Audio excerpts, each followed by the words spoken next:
même en musculation par exemple. Vous allez à la salle de sport, vous n'allez pas mettre 120 kg en squat dès le départ. Et j'aime trop aussi influencer les autres dans cette pratique. Que les gens sont de plus en plus accrochés à leur téléphone, rouler en communauté, aller voir des potes en moto et tout. Et un mec, il me regarde, il se dit, mais il parle tout seul ou quoi?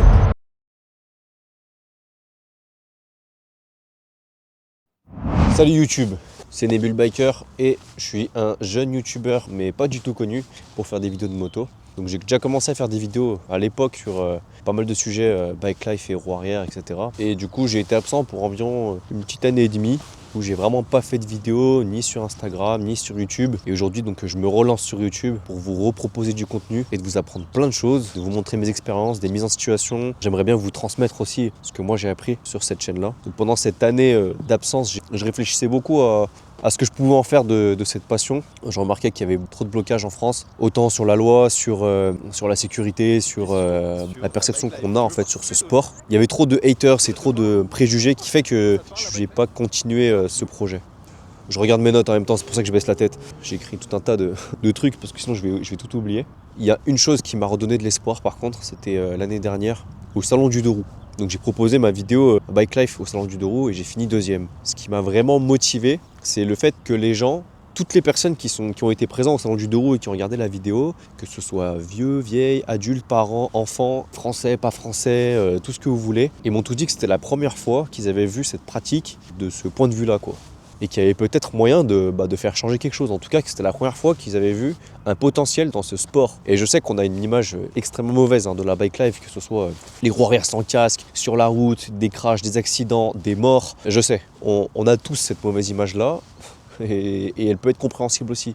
Mais moi je pense que si on veut faire avancer cette pratique, il faut qu'on arrive à changer nos points de vue des deux côtés, autant nous en tant que pratiquants et autant les personnes qui le perçoivent d'un autre œil. Donc ceux qui ne sont pas pratiquants de ce sport et de cette discipline. Et du coup, le fait que je sois deuxième sur le podium au salon du deux roues, ça m'a donné envie d'en faire plus. Et du coup cette année, je me suis réinscrit au salon du deux roues. Bon, j'ai associé différents arts. Je fais pas que de la bike life, je fais aussi de la musique. Et mon frère il fait de la danse. Du coup j'ai associé un truc, j'ai fait un mix de tout qui va être présenté au salon. À mon avis, quand je vais publier cette vidéo-là, elle sera déjà passée au salon. Parce que là, on est à une semaine du salon du deux roues. C'est ça, en fait, qui me donne envie de continuer du coup cette pratique et de peut-être en créer quelque chose. Je sais pas où est-ce que je vais en réalité sur cette chaîne, avec un peu de discipline, de persévérance, de pratique et un peu de mon sens artistique, peut-être que je peux faire quelque chose. Mais j'en ai aucune certitude et je compte sur vous du coup pour aller suivre, à vous abonner, à partager la vidéo, à aimer, etc. pour démocratiser la bike life, en tout cas en France aujourd'hui, et de peut-être lui donner un autre œil, un autre regard. Enfin, ce sera pas moi qui aura le dernier mot de l'image qu'on veut lui apporter. Ça se voit que ça fait longtemps que je n'ai pas parlé devant une caméra parce que du coup je parle beaucoup et je vais pas l'essentiel, mais bon, c'est pas grave. Bon, du coup, mon plan sur YouTube pour ce qui est de l'année 2026, 2027, 2028, enfin peut-être toutes les autres années qui vont suivre, déjà, c'est de partager mon quotidien. Ça va être mes habitudes sur YouTube, mes projets, donc comment je vais filmer. En fait, voir un petit peu tout mon univers. Ça veut dire de la création de la vidéo à partir du script, de comment je vais aller chercher les personnes, comment je vais créer les musiques, comment je vais tourner ça, enfin, quel est l'objectif de la vidéo, etc. Ça peut être pas mal en tout cas pour vous, de vous intégrer dans mes routines quotidiennes sur la création de mon contenu YouTube. Donc ça, c'était mon premier objectif. Et peut-être vous faire rencontrer du coup les personnes avec qui je travaille, enfin avec qui je travaillerai du coup. Mais ça pourrait être pas mal. Demain, je fais une vidéo dans un studio avec une violoniste, par exemple. Comme dans la vidéo Zone Rouge. Ce serait trop bien que vous veniez avec moi, que vous regardiez comment la violoniste joue, comment moi je compose. Et du coup, ce sera un peu ça mon premier plan, c'est de vous partager vraiment tout ce que je fais. Je vais pas vous filmer quand est-ce que je me douche, quoi. Mais c'est un peu tout ça, quoi. Ensuite, le deuxième objectif, c'est d'aller chercher du coup, d'aller chercher les gens qui sont pas du tout dans la bike life, des personnes qui sont complètement contre aussi. J'aimerais bien aller les chercher et voir en fait quelles sont leurs opinions, qu'est-ce qu'ils pourraient proposer aussi d'eux-mêmes et de les forcer à trouver des solutions pour nous. En tout cas, s'ils n'aiment pas la pratique. On vit dans un monde où c'est très facile de critiquer, très facile de dire écoute, lui il aurait dû faire ci, il aurait dû faire ça. Ok, propose une solution. Comment tu fais pour influencer telle personne pour qu'ils mettent des casques, par exemple. Influencer les jeunes à mettre des protections, faire en sorte qu'ils font pas ça sur la route, qu'ils font ça sur des zones hors circulation pour qu'ils mettent pas d'autres personnes en danger. En fait, c'est facile de trouver des solutions quand on y réfléchit vraiment, mais en fait, ce qu'ils veulent, c'est attirer l'attention par leur critique. Imaginez-vous, il prend son téléphone, il prend du temps pour taper son message, pour lancer une critique, et 2 secondes après, il aura oublié. Mais pourquoi faire ? Et dès qu'il va avoir un j'aime, 2 j'aime, 3 j'aime, allez 10 j'aime, 100 j'aime sur son commentaire, il va regarder et il dit putain, mon commentaire il a percé. Après voilà, faut pas confondre la critique, je vais pas y arriver. Il faut pas confondre la critique constructive de la critique gratuite. Et bien sûr, il y a toujours des critiques constructives et quand elles sont bien faites, avec des vrais arguments derrière et avec des propositions de solutions, même si elles font mal à l'ego, je les prends parce que je me dis qu'elles peuvent faire avancer les choses. L'intérêt de cette deuxième partie, c'est d'aller chercher les gens pour aller les forcer à trouver des solutions quand c'est le cas, ou alors quand ils sont déjà un peu intéressés, d'aller leur proposer de regarder en fait, de voir ce que c'est la bike life, et que c'est pas un truc aussi mauvais que ça en a l'air quoi, et que si on veut vraiment changer les choses, on est capable de le faire. C'est ça que j'aimerais transmettre aux gens quoi. Après, la troisième grosse partie que j'aimerais développer dans cette chaîne YouTube, c'est tout l'aspect mindset, discipline, motivation. Ça paraît un peu bizarre, on dirait un truc de muscu le truc. En fait, ce que je veux dire par là, c'est derrière tout ça là, derrière ces roues arrière, derrière ces bavettes et les crashs d'ailleurs, derrière tout ça, on n'imagine pas tout le travail qu'il y a eu pour en arriver là quoi. Et aussi toute la persévérance, parce que chaque personne qui a réussi à faire ce genre de figure, en général, ils sont déjà tombés au moins une fois. Et il y a une grosse différence entre la personne qui tombe, qui va se relever pour aller réessayer, qu'une personne qui va tomber et stop, c'est fini. J'ai fait le truc de trop, ça j'aurais jamais dû le faire, c'est bon, je rentre chez moi. Mais on peut tout autant apprendre en étant sécurisé, donc avec des protections, avec des casques, etc. Tomber et se relever. Et dans la vie, c'est pareil. Vous allez recevoir des tas de critiques, des tas d'échecs et vous allez échouer sur plein de choses.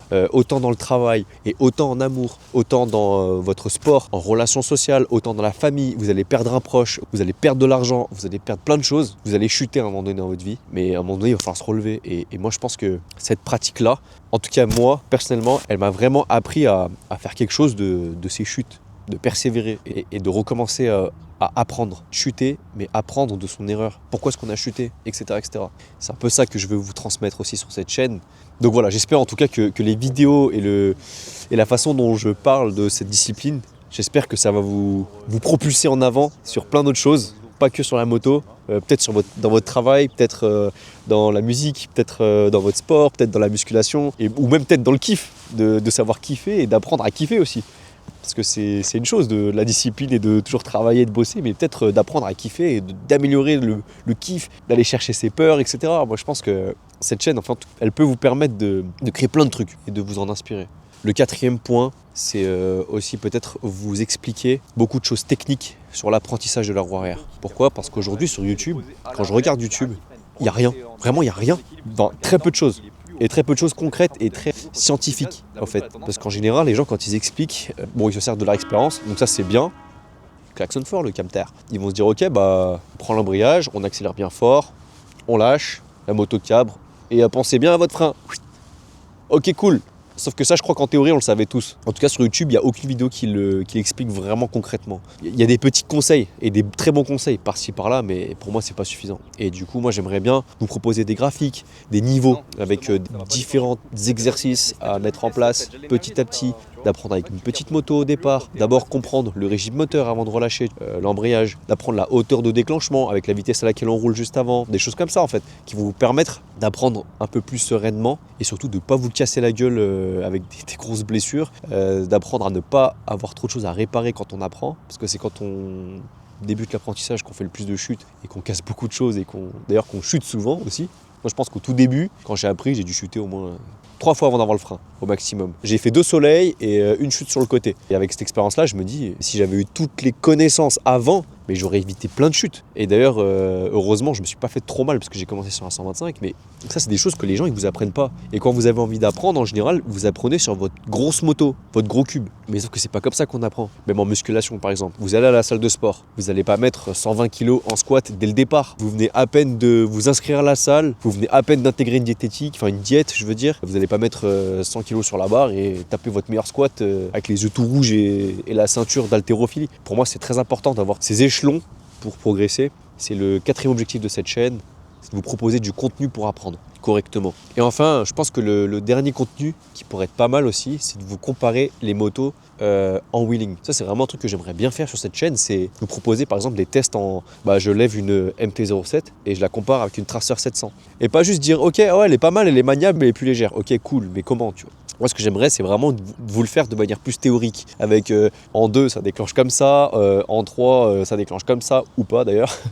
En première, ça déclenche comme ça. Et le point d'équilibre, il est là. Comparé au Tracer, il est là. Je sais pas trop comment je veux le tourner. Mais j'aimerais bien essayer un truc un peu scientifique, théorique. Pour vous permettre d'avoir une meilleure vision de la moto que vous allez choisir après pour cabrer du coup. Parce que pour apprendre à cabrer, je pense qu'il faut d'autres petites motos avant. Mais bon, ça, on verra plus tard. Donc voilà, ça c'est le plan de ma chaîne YouTube. Ça n'empêche pas que plus tard, peut-être que je ferai des vidéos sur autre chose, sur d'autres passions. Parce que moi, j'aime tout en fait. Autant la musique, la muscu, le travail, la moto, etc.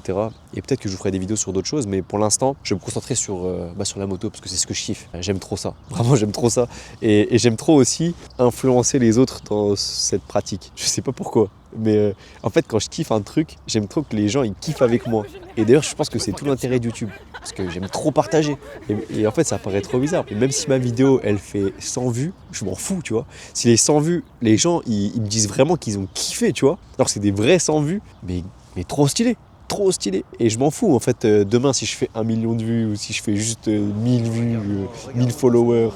Moi, ce qui m'intéresse, c'est de vous transmettre ça, tu vois. Alors moi, ça m'est déjà arrivé là où je m'entraîne, du coup. Il y a des gens, ils m'ont reconnu. Et c'est quoi, peut-être 3, 4 personnes maximum. Ça me fait pas de moi quelqu'un de populaire, hein, je vous rassure. Et qui sont venus vers moi, qui m'ont dit « Oh, Nébul, tes vidéos, elles sont trop stylées, ça m'a donné envie d'apprendre. Et j'aimerais trop que que tu m'apprennes à faire des roues arrière. » Et vous savez même pas à quel point ça me fait trop plaisir de savoir que je motive des gens à prendre cette pratique et que peut-être que je peux les accompagner pour pas qu'ils se cassent la gueule et qu'ils fassent ça dans de bonnes conditions. Et je pense que si j'arrive à influencer, mais à la racine, tu vois, certaines personnes, je pense que sur le long terme, je pense que la bike life, elle peut être démocratisée. Aujourd'hui, juste qu'elle a pris une direction un peu bancale, avec tout ce qui s'est passé, avec l'accident à Nice, le mec qui a percuté une jeune fille, et avec tout ça, etc. Aujourd'hui, il y a une image mais complètement dégradée, tu vois, de ce sport.